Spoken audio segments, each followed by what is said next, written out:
Janet with Try It Like It Created. I want to show you a quick and easy gift idea with Cricut. So what I have here is a notepad that you can pick up at your Dollar Tree. They're really nice. It's a, vinyl-y plastic with a pen and a pad of paper inside, and it even has, the little ribbon tag. So what we're going to do is personalize this for a gift.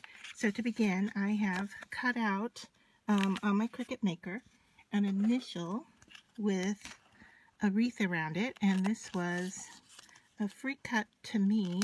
I will link to the file just in case you're able to use it as well. So I am just going to quickly weed away, and I've made this 1.5 inches to fit onto the pink part of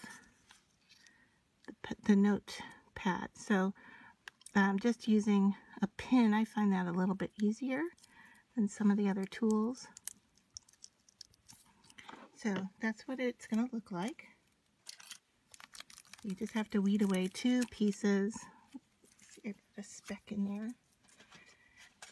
I was working with some glitter earlier and it's still lingering, so that's what you're seeing. Okay, transfer tape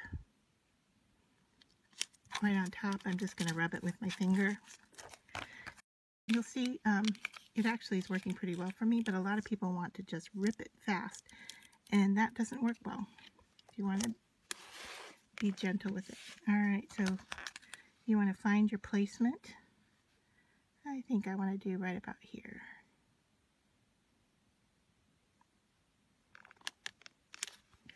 And I'm just going to rub it down with my fingernail. And then gently pull the paper back, and you can see I'm folding it over. And there we have a quick and easy, nice gift.